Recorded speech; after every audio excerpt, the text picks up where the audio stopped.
తాకట్లో ఉన్న బంగారాన్ని విడిపించి ఆ రోజున మార్కెట్ ధర కట్టి మిగిలిన డబ్బును మీకు అందిస్తుంది కొమ్మూరి గోల్డ్.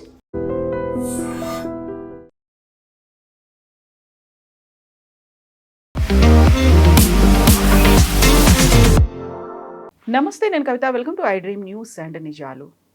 ఏప్రిల్ 22, 2025 పహల్గాంలో ఉగ్రవాదులు దాడి చేసి అతి క్రూరంగా, కిరాతకంగా 26 మందిని చంపి ఇప్పటికీ సంవత్సరం గడుస్తోంది.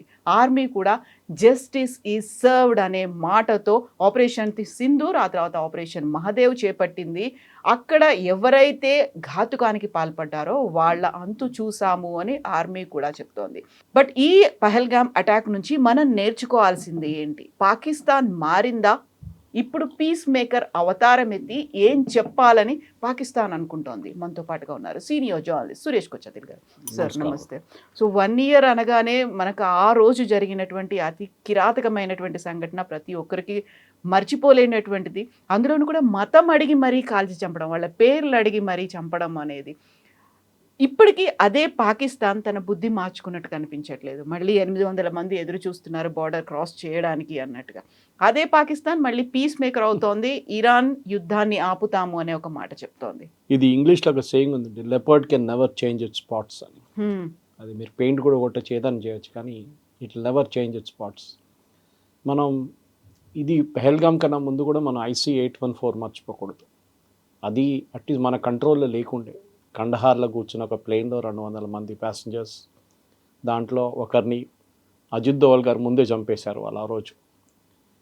అదొక లెసన్ ఉండే మనకి ఆ రోజు జరిగిన దాని ప్రకారం. తర్వాత మనం పాకిస్తాన్లో చేసిన ఆపరేషన్ అంతా దురంధర్ లాంటి సినిమాలు చూసాం. డైరెక్ట్ అండ్ ఇండైరెక్ట్గా మనం చాలా చేసాం. కానీ పెహల్గాం చాలామంది జరిగినప్పుడు ఇమీడియట్గా గవర్నమెంట్ మీద తప్పు పట్టారు. ఆ రోజు మీరు సెక్యూరిటీ ఇవ్వలేదు అక్కడ, అది ఇదని చెప్పి చాలా మటుకు క్రిటిసిజం ఉంటాయి. మన దేశంలో ఆర్మ్చైర్ ఎక్స్పర్ట్స్ చాలామంది ఉన్నారు. ఒక ఇన్సిడెంట్ జరిగిన తర్వాత దాని గురించి క్రిటిసైజ్ చేయడంలో ఎక్స్పర్ట్స్ ఉన్నారు మన మనుషులు. నిర్మలా సీతారామన్ గారు బడ్జెట్ ప్రజెంట్ చేసినప్పుడు ఆ వారం మొత్తం అందరు బడ్జెట్ ఎక్స్పర్ట్ అయిపోతారు. ఏదైనా ఇట్లా ఇన్సిడెంట్ జరిగితే దాన్ని మళ్ళీ IPL వస్తే IPL టైంలో వాళ్ళు క్రికెట్ ఎక్స్పర్ట్స్ అయిపోతారు. ఇంటెలిజెన్స్ అనేది యాక్షనబుల్ ఇంటెలిజెన్స్ ఉండాలి. వర్షం పడుతుందా అంటే పడవచ్చు అని చెప్పేది మన మెట్రలాజికల్ డిపార్ట్మెంట్ వాళ్ళు చెప్తారు. పడితే పడుతుంది, లేకుంటే లేదు, ఒక ప్రాబబిలిటీ ఉంది అంతే. ఇంటెలిజెన్స్ కూడా అంతే. మీకు ఇంటెలిజెన్స్ చాలా సోర్సెస్ నుంచి వస్తుంది. ఒకటి హ్యూమన్ ఇంటెలిజెన్స్ అంటారు, అది ఆర్మీ లాంగ్వేజ్లో హ్యూమింట్ అంటారు, HUMNIT. హ్యూమన్ ఇంటెలిజెన్స్ ఏంటంటే బేసిక్లీ మీరు గ్రౌండ్ లెవెల్లో ఉన్న మనుషులకి ఒక గవర్నమెంట్ ఒక బడ్జెట్ కేటాయిస్తారు, ఆర్మీ కానీ పోలీస్ కానీ వాళ్ళకి. దానికి ఆడిట్ ఉండదు. అది మనం నక్సలైట్ మూమెంట్లో కూడా చూస్తాం, తెలంగాణలో కానీ ఎక్కడైనా. నక్సలైట్ వ్యతిరేకంగా ఉన్న వాళ్ళు ఇన్ఫార్మర్స్ కొంతమంది ఉంటారు, వాళ్ళకి లక్షలుగా డబ్బులు ఇస్తారు. వాళ్ళు ఇచ్చే ఇంటెలిజెన్స్ మీద ఎంత యూజ్ చేయొచ్చు ఆ ఇంటెలిజెన్స్. ఇప్పుడు ఇంటెలిజెన్స్ వచ్చినప్పుడు దాన్ని వెరిఫై చేయాల్సి వస్తుంది. ఒకరు వచ్చి చెప్పారు, సార్ ఆ అడవిలో 3 ఉన్నారు, టెర్రరిస్ట్ లాగా కనిపిస్తున్నారు, గడ్డ ఉంది, ఏదో బ్యాగ్లు వేసుకున్నారంటే then the army commander local లెవెల్లో ఆయన ఒక దాన్ని డబుల్ చెక్ చేయాల్సి వస్తుంది. ఆయన అక్కడ వెళ్ళలేరు కదా, లోపలికి వెళ్ళి చెక్ చేయలేరు. So then technical intelligence use చేస్తారు. అది డ్రోన్ ఉండొచ్చు, శాటిలైట్ ఇమేజరీ ఉండొచ్చు, కానీ అడవి ఉంటే శాటిలైట్ ఇమేజరీ పనికిరాదు, ఈవెన్ డ్రోన్ కూడా పనికిరాదు. Technical intelligence, heat seeking, infrared అట్లాంటి కెమెరాస్ యూస్ చేస్తారు. దాని తర్వాత ఒకసారి కన్ఫర్మేషన్ వస్తే then they send hit team పంపిస్తారు. అది జరుగుతుంది. మన దగ్గర కూడా యూపీ హయాం మీకు గుర్తుంటుంది, జర్మన్ బేకరీ బ్లాస్ట్ కానీ, మెక్కా మస్జిద్ బ్లాస్ట్ కానీ, మన దగ్గర జరిగిన గోకుల్ చాట్ కానీ, లుంబిని పార్క్, ఇట్లాంటి చాలా ఘటనలు జరిగినాయి, కోయంబత్తూర్ బ్లాస్ట్.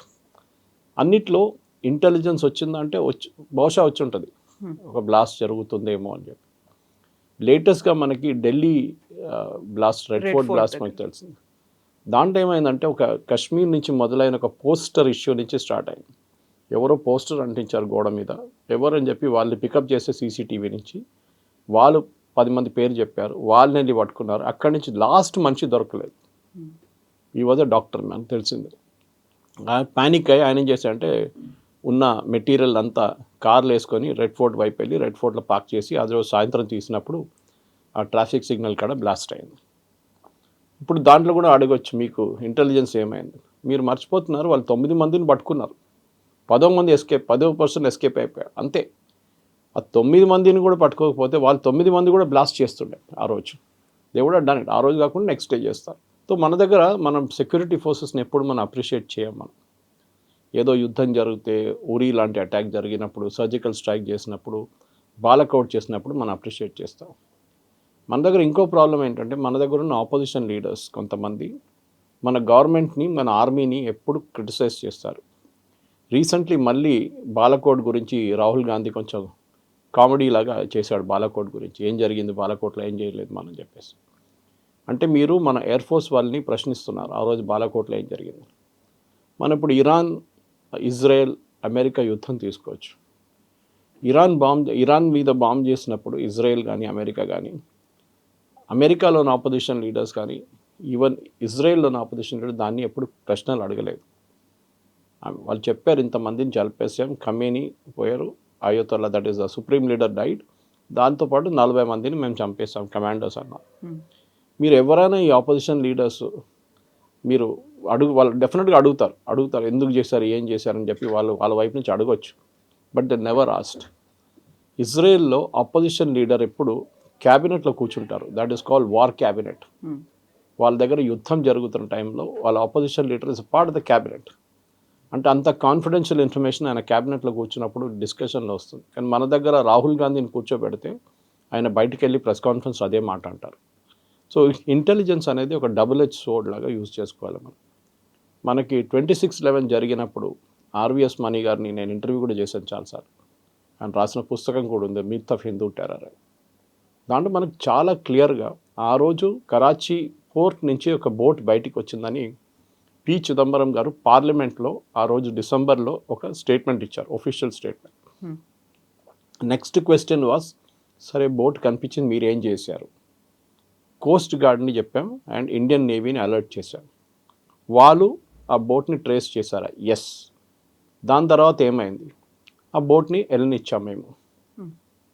ఇది మనం బేసిక్. ఒక వాచ్మెన్ కూడా ఒక బిల్డింగ్లో ఎవడో సస్పీషియస్ క్యారెక్టర్ బయట తిరుగుతుంటే ఆయన ఓనియరు, ఆయన వెంటబడతారు, ఏం చేస్తాడు, ఎక్కడి దాకా వెళ్తున్నాడు చూడడానికి. ఈ కేసులో 26/11లో డెలిబరేట్లీ మనం ఆ బోట్ని వెళ్ళనిచ్చాం. తర్వాత మనకు తెలిసింది గుజరాత్ వైపు వచ్చి వాళ్ళు ఇంకొక బోట్ని హైజాక్ చేసి అక్కడి నుంచి వాళ్ళు ముంబై వైపు వచ్చారు. చాలా ల్యాప్సెస్ జరిగింది దాంట్లో. Security forces have to be lucky all the time, terrorist has B lucky only once అంటాం. అది చాలాసార్లు అట్లా జరిగింది. మనకు తెలియదు. అజిత్ దోవల్ గారు వాళ్ళ టీం, రా కానివ్వండి, మిలిటరీ ఇంటెలిజెన్స్ కానివ్వండి, ఈవెన్ స్టేట్ ఇంటెలిజెన్స్ కానివ్వండి, వాళ్ళు సక్సెస్ఫుల్గా ఆపిన టెర్రరిస్ట్ అటాక్ చాలా ఉంటుంది, కానీ వాళ్ళు దాని గురించి మాట్లాడరు. అది చాలా మటుకు మనం చూసాం. స్టేట్లో కూడా టెర్రరిస్ట్ అటాక్ ఆపారు, కానీ దాని గురించి ఒక చిన్న హింట్ ఇస్తారు, కానీ ఎగ్జాక్ట్లీ ఏం జరిగిందని ఆ రోజు వాళ్ళు మాట్లాడరు. 26/11 జర్మన్ బేకరీ, సంఝోతా ఎక్స్ప్రెస్, ఇదన్నీ జరిగినప్పుడు కూడా మనం చూసాం చాలా మటుకు గవర్నమెంట్ ఆఫ్ ఇండియా వైపు నుంచి ల్యాప్సెస్ ఉండే ఆ టైంలో. దాని తర్వాత ఆ ల్యాప్సెస్ని మనం సరిదిద్దుకున్నాం చాలా మటుకు. ఒకటి ఫర్ ఎగ్జాంపుల్, ఆ రోజు 26/11 జరిగినప్పుడు ఎన్ఎస్జీని, నేషనల్ సెక్యూరిటీ గార్డ్, అంటే బ్లాక్ క్యాట్ కమాండోస్ మన దగ్గర, వాళ్ళకు ఒక్కటే యూనిట్ ఉండే ఆ టైంలో మానేసార్లో. It is in Haryana, Delhi దగ్గరే. వాళ్ళకి ఢిల్లీ టెక్నికల్ ఏరియా పాలెంకి రావడానికి వాళ్ళకు ఈవినింగ్ ట్రాఫిక్లో గంట సేపు పట్టింది ఆ రోజు. వచ్చిన తర్వాత కూడా వాళ్ళని ఆపెట్టారు సార్, అది ఇంకో స్టోరీ, శివరాజ్ పాటిల్ స్టోరీ ఉంది. కానీ అప్పుడు వాళ్ళకి అర్థమైంది ఏంటంటే ఈ 1 hour ప్లస్ బాంబేకి ట్రావెల్ చేయడానికి ఇంకో 2 hours పట్టింది వాళ్ళకి. ఫైనల్ అక్కడ చేరుకున్నప్పుడు 4 గంటలకు చేరుకున్నారు సాయంత్రం పొద్దున. అప్పుడు దాకా ఆల్మోస్ట్ 150 మందిని చంపేశారు టెర్రరిస్ట్. ఆ రోజు ఒక డిసిషన్ ఏం తీసుకున్నారంటే వీళ్ళ హబ్స్ ప్రతి మేజర్ సిటీలో పెట్టారు. ఎందుకంటే నేషనల్ సెక్యూరిటీ గార్డ్ అనగానే వాళ్ళకి టాక్టికల్ ప్లానింగ్ ఉంటుంది. వాళ్ళు ఫర్ ఎగ్జాంపుల్ బిల్డింగ్ లోపల దూరినప్పుడు ఎట్లా హ్యాండిల్ చేయాలి టెర్రరిస్ట్ అని ట్రైనింగ్ వాళ్ళకు ఉంటుంది. అది మన వైపు నుంచి నేషనల్ సెక్యూరిటీ గార్డ్ కానివ్వండి, మార్కోస్ అని చెప్పి ఆ రోజు ఇండియన్ నేవీది ఒక కమాండో యూనిట్, వాళ్ళు కూడా ఇన్వాల్వ్ అయినారు బాంబేలో ఆ రోజు. So national security gourd unit ప్రతి స్టేట్లో ఇప్పుడు ఉంది. ఇప్పుడు ఆల్ మేజర్ మెట్రోస్, హైదరాబాద్ కానివ్వండి, చెన్నై కానివ్వండి, ముంబై. సో మీ రెస్పాన్స్ టైం తగ్గిపోతుంది. రేపు ఫర్ ఎగ్జాంపుల్ ఇందోర్లో ఒక అటాక్ జరిగితే nearest place can act immediately. అది ముంబై ఉండొచ్చు, హైదరాబాద్ ఉండొచ్చు, ఢిల్లీ ఉండొచ్చు, దే కెన్ ఇమ్మీడియట్లీ. అండ్ వాళ్ళ కోసం డెడికేటెడ్గా ఎయిర్ క్రాఫ్ట్ పెట్టుకున్నారు ఇప్పుడు. అది బిఎస్ఎఫ్ వాళ్ళ ఎయిర్క్రాఫ్ట్ ఉండొచ్చు, హెలికాప్టర్స్ ఉండొచ్చు, అన్నీ ఆ రోజు మీకు గుర్తుంటుంది వీళ్ళు ముంబైలో దిగిన తర్వాత వాళ్ళకి బాంబే ట్రాన్స్పోర్ట్ కార్పొరేషన్ బస్సు ఇచ్చారు వాళ్ళకి వెళ్ళడానికి. ఆలోచించండి, that they have to reach Taj ఒక ఎంత ఫాస్ట్గా అక్కడ చేరుకుంటే అంత మంచిది అనుకుంటే వాళ్ళకి ఆల్మోస్ట్ గంట సేపు అక్కడ పట్టింది, ముంబై ట్రాఫిక్లోనే పట్టింది. సో చాలా లెసన్స్ నేర్చుకున్నాం ఆ రోజు మనం. అదే టైంలో పెహల్గామ్లో ఆ రోజు జరిగిన హత్య కూడా చాలా మటుకు ఒక పాకిస్తాన్ ప్లాన్డ్ టెర్రరిస్ట్ అటాక్, చాలా క్లియర్గా తెలుసు. ఎందుకంటే దాని తర్వాత మీరు చెప్పారు చూడండి, operation Mahadev was the continuation of that. దీని నుంచి చాలామంది ఎస్కేప్ అయ్యి ఆపరేషన్ మహాదేవ్ లేరు. నిన్నటి టైమ్స్ ఆఫ్ ఇండియా అని ఇవాళ టైమ్స్ ఆఫ్ ఇండియా నాకు చాలా మటుకు ఇండియన్ న్యూస్ పేపర్స్లో వచ్చారు. అక్కడున్న 3 లోకల్స్ వీళ్ళని హెల్ప్ చేశారు, వీళ్ళని అక్కడ హౌసింగ్ ఇచ్చారు, వాళ్ళకి ఫుడ్ ఇచ్చిన తర్వాతనే ఈ షెల్టర్ ఇచ్చారు వాళ్ళకి. సో అదొక మనకి పెద్ద ఒక లెసన్. అంటే మన దగ్గర డబ్బుల కోసం అమ్ముడుపోయే చాలామంది ఉన్నారు అని క్లియర్గా తెలిసిపోతుంది. అది ఎప్పుడు అంతే, టెర్రరిస్ట్ బయట నుంచి వచ్చే టెర్రరిస్ట్కి లోకల్ సపోర్ట్ లేకుండా ఏం చేయలేరు. ఆ రోజు ముంబైలో 26/11లో కోలివాడలో దిగిన ఈ 10 పాకిస్తాన్ టెర్రరిస్ట్ని ట్యాక్సీ రెడీగా పెట్టుకున్నారు ఎవరు, 6 ట్యాక్సీలు రెడీగా ఉండే. అప్పుడు ఊబర్ లేదు, ఓలా లేదు, ఏం లేదు ఆ టైంలో. ఎవరు ముంబై తాజ్ బయట ఒక టీ షాప్ ఉండే, చిన్నది టీ అంటే స్నాక్స్ అని సర్వ్ చేసేది, చిన్న బండి. ఆ రోజు అటాక్ జరిగిన తర్వాత ఆ రోజు నుంచి ఆ బండి లేదు, ఆయన మనిషి కూడా కనిపించట్లేదు. సో చాలా ఉండే. తాజ్ లోపలికి ఆర్మ్స్ తీసుకెళ్ళారు, ఆయుధాలు ముందే పెట్టుకున్నారు, ఎవరు తీసుకెళ్లారు. సో కవిత గారు ఇది అంతా ఎందుకు చెప్తున్నానంటే, ప్రతి టెర్రరిస్ట్ అటాక్ నుంచి ఒక లెసన్ నేర్చుకుంటాం మనం. We have to learn from Israel. ఇజ్రాయెల్లో 80s, 90s అండ్ ఈవెన్ 2000లో కూడా చాలా మటుకు సూసైడ్ బాంబింగ్స్ జరిగేది. అంటే వాళ్ళ బస్ స్టాండ్ దగ్గర, వాళ్ళ ఆర్మీ వాళ్ళ చెక్ పోస్ట్ దగ్గర ఈ ప్యాలెస్టీనియన్ టెర్రరిస్ట్ ఏం చేస్తారంటే ఒక కార్ కానివ్వండి, ఒక బస్లో ఎక్స్ప్లోజివ్ ఫిలప్ చేసి వెళ్ళి కొట్టేస్తారు, 10-15 మంది చనిపోతారు. సో ఇజ్రాయెల్ నేర్చుకున్నారు దీన్ని నుంచి ఏం చేయాలనేది. ఫస్ట్ దే ఎన్ష్యూర్డ్ దట్ ఈ సెక్యూరిటీ ఫోర్సెస్ ప్రతి చోట ఉండాలి అనేది. అది మనకు పాసిబిలిటీ లేదు. అది మన భారతదేశంలో మీరు ఫర్ హైదరాబాద్ లాంటి సిటీలో మీరు ఎక్కడెక్కడ పెడతారు సెక్యూరిటీ ఫోర్సెస్ని, మీకు ఒక లిమిట్ ఉంటుంది. అది ప్రాబ్లం అనమాట. అట్లాంటి పరిస్థితుల్లో you have to depend on intelligence. Okay, ఇప్పుడు మీరు హేమంత్ కర్కరే కేసు చూసుంటారు, దానికన్నా లెఫ్టినెంట్ పురోహిత్ కేసు చూసుంటారు. హేమంత్ కర్కరే ఇప్పుడు ఆయన చనిపోయారు, ఆయన గురించి మాట్లాడడం బాగుండదు, కానీ he was one of the persons who tortured colonel Purohit. ఇప్పుడు కర్నల్ పురోహిత్కి ప్రమోషన్ వచ్చింది, he has become a brigadier now. ఇంకా 2 సంవత్సరాల సర్వీస్ కూడా పొడిగించారు ఆయన. మిలిటరీ ఇంటెలిజెన్సే మన దగ్గర ఉన్న ప్రేక్షకులు చాలామందికి తెలియదు. వాళ్ళ పని ఏంటంటే స్టేట్ ఇంటెలిజెన్స్ ఉంటుంది, సెంట్రల్ ఇంటెలిజెన్స్ ఉంటుంది, రా ఉంటుంది. రా బేసిక్లీ బయట ఉన్న యాక్టివిటీస్ని కంట్రోల్ చేస్తారు. భారతదేశం బయట ఉన్నది. విత్ ఇన్ కంట్రీ మీ దగ్గర ఐబీ ఉంటుంది ఢిల్లీలో, అది కాకుండా స్టేట్ యూనిట్స్ ఉంటుంది. మిలిటరీ వాళ్ళకి వాళ్ళ ఇంటెలిజెన్స్ ఉంటుంది. ఓకే, మిలిటరీ ఇంటెలిజెన్స్ ఏం చేస్తారంటే ఎంఐ అంటారు, వాళ్ళు టెర్రరిస్ట్ ఫోర్సెస్లో జాయిన్ అయిపోతారు. మీరు కొన్ని కేసెస్ వినుంటారు, కాశ్మీర్లో అంతా he became kind of a person who గడ్డం పెంచుకొని వాళ్ళతో మిక్స్ అయిపోతారు. కర్నల్ పురోహిత్ చేసింది అదే.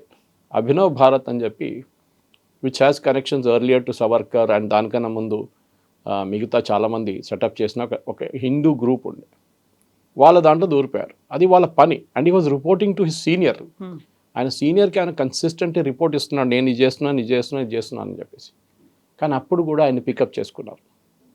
హేమంత్ కర్కరే వీళ్ళందరూ కలిసి టార్చర్ చేశారు ఆయన్ని చాలా మటుకు.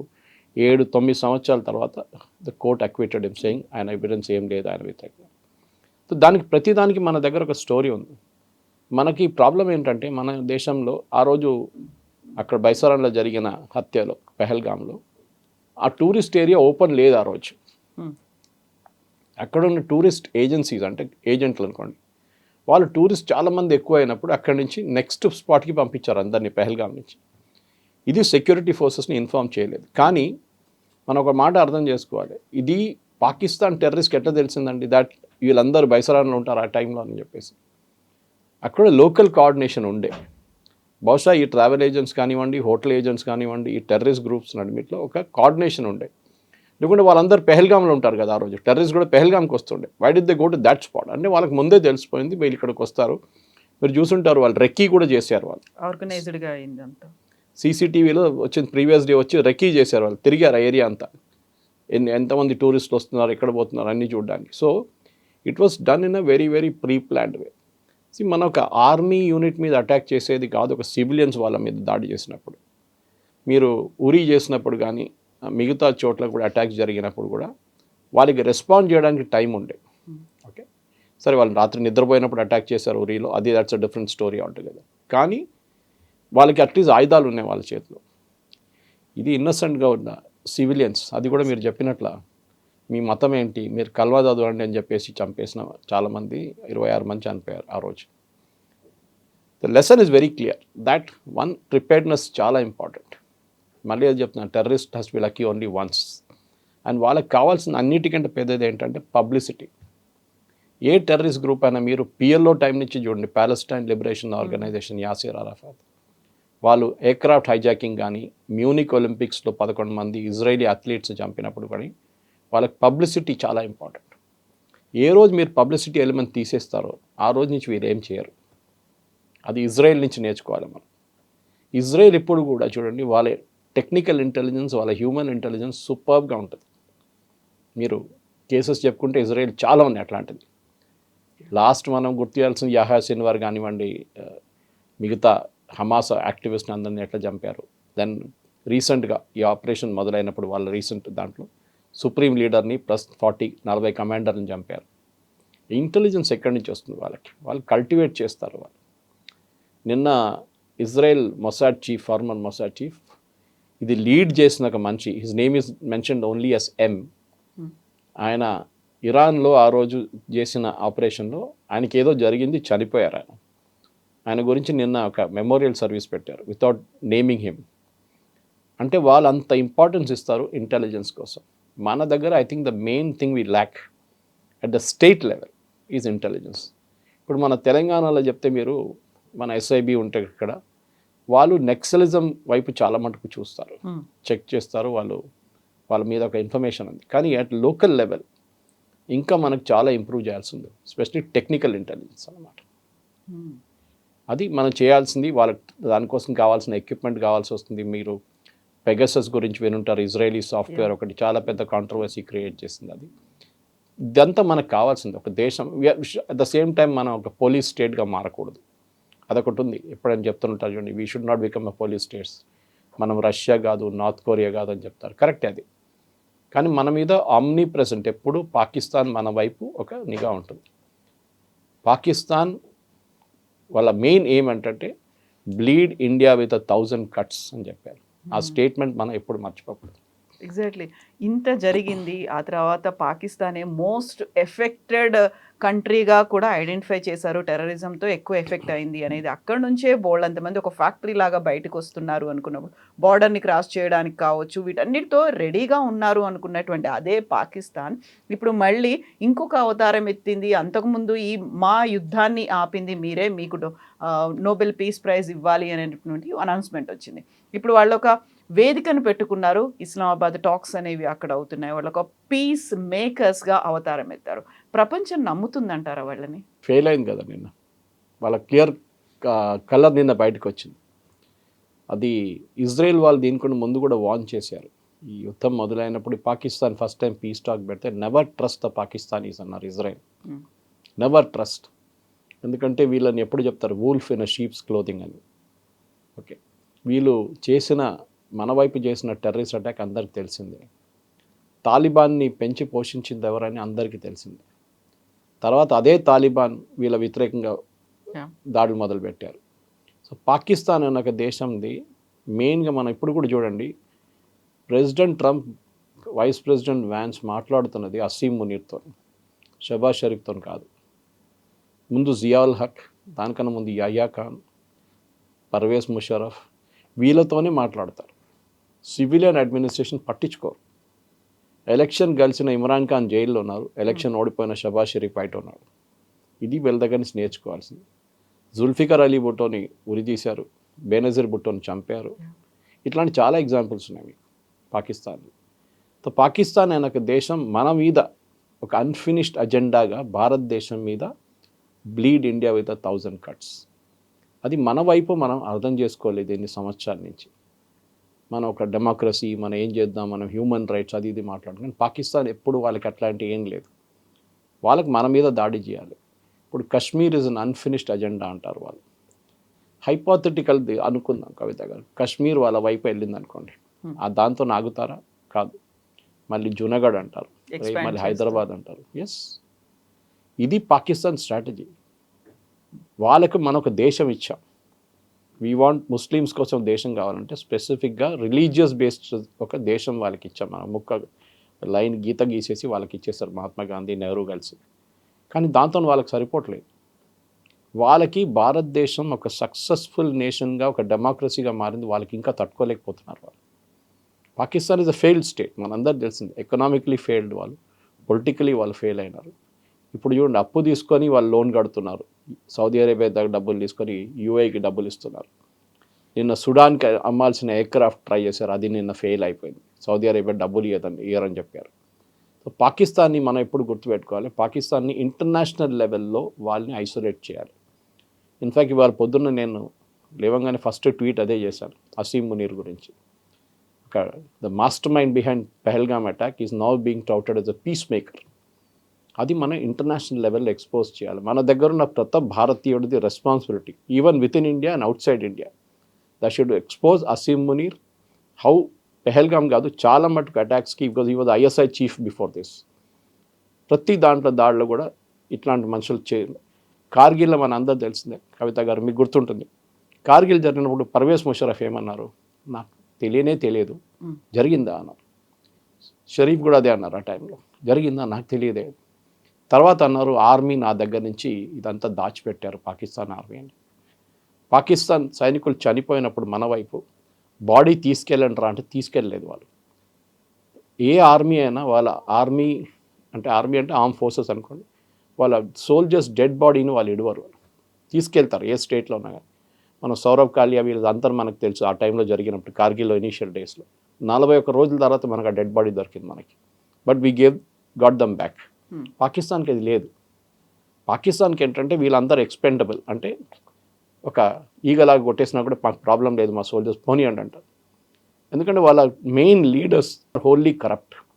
మీరు ప్రతి పాకిస్తాన్ జనరల్ యాయా ఖాన్ టైం నుంచి చూడండి, ఫస్ట్ వాళ్ళు లండన్లో ఒక పెద్ద ఇల్లు తీసుకుంటారు, వాళ్ళ పిల్లలంతా బయట పంపిస్తారు, వాళ్ళ ఫ్యామిలీ కూడా అక్కడే ఉంటారు, వాళ్ళ చదువు అంతా అక్కడే. కానీ Pakistan as a nation is failed. మన భారతదేశంలో పావర్టీ లేదని కాదు చెప్పట్లేదు, మన దేశంలో కూడా ఇన్ఈక్వాలిటీ లేదని కాదు. కానీ యాజ్ అ డెమోక్రసీ మీరు కంపేర్ చేస్తే యాపిల్ టు యాపిల్ మనం ఎక్కడో ఉన్నాం. ఎకనామికల్ చూడండి, మన దగ్గర మన ఫారిన్ ఎక్స్చేంజ్ 700 బిలియన్ ఉంటే వాళ్ళ దగ్గర 22 బిలియన్ ఉంది ఇప్పుడు, అంతే. సో యాజ్ అ నేషన్ మనం ఏం నేర్చుకోవాలంటే, పాకిస్తాన్ ఇది ట్రై చేస్తారు కవిత గారు. మీరు ఒక రెస్పెక్టబిలిటీ రావాలంటే ఏం చేస్తారు, ఒక దొంగ కూడా ఒక ప్రాఫిట్గా మారిపోతారు. అదే జరుగుతుంది ఇక్కడ. ఒక పెద్ద రిలీజియస్ లీడర్ అయిపోతారు దొంగ కూడా కావాలని చెప్పేసి. మనతో చాలా ఎగ్జాంపుల్స్ ఉన్నాయి అట్లా. ఓకే, ధీరేంద్ర బ్రహ్మచారి టైం నుంచి ఎగ్జాంపుల్స్ మీద ఎగ్జాంపుల్స్ వస్తుంది మీకు. సో అది ఎప్పుడు అంటారు, politics is the last refuge for a scoundrel అంటారు. అట్లనే ఇది కూడా సేమ్ థింగ్. సో ఒక ఆర్మీ డ్రెస్ వేసుకున్న అసీం మునీర్ సడన్గా సూట్లో కనిపిస్తున్నారు. సిరియాలో అల్ఖైదా టెర్రరిస్ట్ గ్రూప్కి $10 మిలియన్ రివార్డ్ ఇచ్చిన మనిషిని అమెరికా ఇప్పుడు సూట్ వేయించి ఆయన వైట్ హౌస్ పిలిపించి ఆయన సిరియన్ ప్రెసిడెంట్గా ప్రఖ్యాపించారు. సో ఇప్పుడు జేడీ వ్యాన్స్ ఫస్ట్ ఫేజ్లో అయినటువంటి పీస్ టాక్స్ కోసం వచ్చినప్పుడు పాకిస్తాన్ ఒక నార్వే నుంచి వచ్చినటువంటి మోస్ట్ వాంటెడ్ క్రిమినల్ ఆయన అక్కడ ఉన్నాడు అనేది. ఇప్పుడు ఇవాళ చూడండి, ఇవాళ పొద్దున డిస్కషన్, నేను పొద్దున ఒక 6 గంటల నుంచి వింటున్నాను డిస్కషన్ ఏం జరిగింది. Are we speaking to the right people అని యుఎస్ వాళ్ళు అడుగుతున్నారు ఇప్పుడు. అంటే మీకు తెలియదా మీరు ఎవరితో మాట్లాడుతున్నారని? మీకు తెలియదా అబ్బాస్ అగార్చి ఎవరు, పెస్కేషియన్ ఎవరు, వాళ్ళ గలిబాఫ్ ఎవరు మీకు తెలియదా? మీకు లేదు. వాళ్ళ నడిమిట్లో కోఆర్డినేషన్ లేదు. వాళ్ళ ఐఆర్జీసీ సపరేట్, వీరు separate. IRGC chief Qasem Soleimani close friend ఇదే అసీం మునీర్ ఉండే, అమెరికా చంపిన కాసిం సులేమానీ. అప్పుడు మీకు తెలియదా who is this character Asim Munir అని? అసీం మునీర్ని వాడుకుంటున్నారు ఇరాన్, అది మర్చిపోతున్నారు పాకిస్తాన్. ఇదే Asim Munir rare earths deal కోసం యుఎస్ ప్రెసిడెంట్కి మొత్తం వాళ్ళ ఏరియా అంతా అప్పగించేశారు. దానికోసం is very close to him. అమెరికాకు ఒక కాన్సెప్ట్ ఉంది కవిత గారు, వాళ్ళు ఒక మనిషిని వాడుకొని కరివేపాకులాగా పక్కన పడేస్తారు. చాలా ఎగ్జాంపుల్స్ ఉన్నాయి అట్లా. మీ తాలిబాన్ చూడండి. ఫస్ట్ ఆఫ్ ఆల్ ఒక టైంలో తాలిబాన్ని రష్యాని ఎక్కడి నుంచి ఓడించడానికి వాళ్ళు తీసుకున్నారు. దాని తర్వాత తాలిబాన్ వాళ్ళ వ్యతిరేకంగా వచ్చేసారు. అప్పుడు అల్ఖైదా వచ్చారు. అల్ఖైదాని కొట్టడానికి తాలిబాన్ వాడుకున్నారు. తర్వాత తాలిబాన్ వచ్చి మళ్ళీ వీళ్ళ మీద కొట్టారు, వీళ్ళందరూ పారిపోయారు పాకిస్తాన్ నుంచి, అంటే ఆఫ్ఘనిస్తాన్ నుంచి. ఇది వీళ్ళ అమెరికాది కన్సిస్టెంట్ పాలసీ. ప్రతి దేశంలో వాళ్ళు వెళ్తే దే విల్ యూస్ ఆ లీడర్ని యూస్ చేస్తారు, దాని తర్వాత వాళ్ళని పక్కన పడేసి వెళ్ళిపోతారు. అది మనకు జియావుల్ హక్ తీసుకోండి, క్లాసిక్ ఎగ్జాంపుల్ జియావుల్ హక్. జియావుల్ హక్ని ఎంత బాగా వాడుకున్నారు ఆఫ్ఘనిస్తాన్ దాంట్ క్రైసిస్ టైంలో. అమెరికా డబ్బులు అయితే విపరీతంగా ఇచ్చారు వాళ్ళకి, బిలియన్స్లో ఖర్చు పెట్టారు. లాస్ట్ ఏం జరిగింది, when Ziaul Haq started threatening America, వాళ్ళని థ్రెటన్ చేయడానికి మొదలుపెట్టినప్పుడు ఏం చేశారు, ఆయన ఒక రోజు పెషావర్ నుంచి వస్తున్నప్పుడు అక్కడ మ్యాంగోస్ ఏరియా అది, ఆ మ్యాంగో దాంట్లో ఒక పెద్ద క్రేట్లో బాంబులు పెట్టి ఆ ఎయిర్క్రాఫ్ట్ని పేల్చేశారు in the air. Ziaul Haq దాంట్లో చనిపోయారు. లెసన్ అది, that they will do this. కానీ ఇప్పుడున్న జంట చూడండి, నిన్న రాత్రి మొన్న పొద్దున ప్రెసిడెంట్ ట్రంప్ ఆయన రెగ్యులర్ ట్రూత్ సోషల్లో కొడుతూనే ఉంటారు గంటకి ఒకటి. Now time he's come for Asim Munir to deliver. అంటే ఒక థ్రెట్ లాగా, ఇన్ని రోజులు నీతో మేము ట్రస్ట్ చేసాము, ఇప్పుడు ఇరాన్ వాళ్ళని కూర్చోబెట్టి చేసి చూపించండి, చేయకపోతే అంతే సంగతి నీది కూడా. సో అమెరికా అంతే చాలా clear, my good friend Asim Munir అని అన్నీ చెప్తారు ఆయన.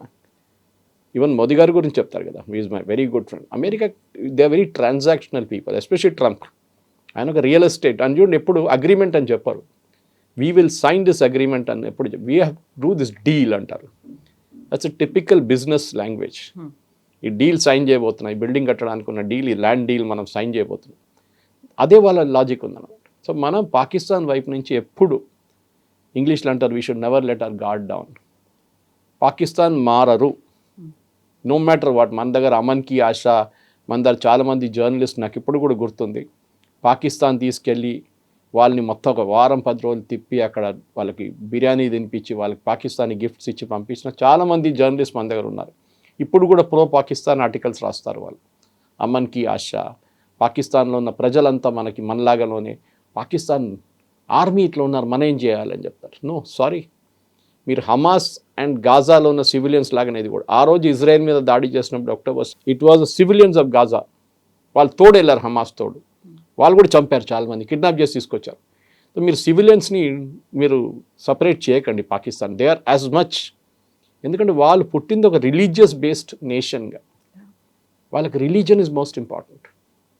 అది religion is the opium for the masses అంటారు. ఇప్పుడు వాళ్ళని అందుకోసం చేశారనమాట. అప్పుడు వాళ్ళు భారతదేశాన్ని ఎప్పుడు చూడండి, ఇప్పుడు కూడా మీరు కాఫిర్లు, స్టోన్ వర్షిపర్స్, చెట్టును పూజిస్తారు, రాయిని పూజిస్తారు, వాళ్ళు ఎప్పుడు చెప్తుంటారు. మీరు సోషల్ మీడియా చూసుకుని వాళ్ళ పొలిటికల్ కమెంటరీ చూడండి Pakistan, from Dawn news paper to మిగతా ఛానల్స్ కూడా అన్నీ భారత వ్యతిరేకంగానే మాట్లాడతారు వాళ్ళు. కానీ మన దగ్గర కొంతమంది ఛానల్స్ ఉన్నారు, వాళ్ళు కావాలని చెప్పి పొద్దున్న లేసి పాకిస్తాన్ భజన కూడా చేస్తారు. ఇప్పుడు పహల్గామ్ అటాక్ అప్పుడే సరికొత్త ఉగ్రవాద సంస్థ ద రెసిస్టెంట్ ఫ్రంట్ అనేది కూడా వచ్చింది అనేది తెలిసింది. ఆ టైంలోనే మనం జీరో టాలరెన్స్ అని పార్లమెంటేరియన్ని డిఫరెంట్ కంట్రీస్కి పంపించాము. ఇవన్నీ చేసిన తర్వాత అక్కడికి ఆగిపోయిందా, ఆ తర్వాత అది కంటిన్యూ అవుతుందా, ఏం జరుగుతుంది? రెసిస్టెంట్ ఫ్రంట్ అయితే అప్పుడు అనౌన్స్ చేసింది, ఒక డెసిగ్నేటెడ్ స్టేట్ అనేది ఇచ్చింది అమెరికా, ఒక ఉగ్రవాద సంస్థగా గుర్తింపు ఉంది అనేది, దాని మీద బ్యాన్ చేస్తున్నామని. అది మాత్రం సరిపోదు కదా, అంతకు మించి యాక్షన్ అనేది చూపించాలి. ఎగ్జిక్యూషన్ ఎలా ఉంది అనేది ఉంటుంది. ఆపరేషన్ సింధూర్ దాని రైట్ ఆన్సర్. మనం ఆ రోజు 2 వైపుల నుంచి కొట్టాం. ఫస్ట్ పాకిస్తానీ టెర్రరిస్ట్ గ్రూప్స్ని కొట్టాం. అది మసూద్ అజర్ వాళ్ళ ఫ్యామిలీ ఉండొచ్చు, అక్కడ ఉన్న టెర్రరిస్ట్ గ్రూప్ లష్కర్ ఏ తైబా ఉండొచ్చు, మిగతా వాళ్ళ మీద కొట్టాం.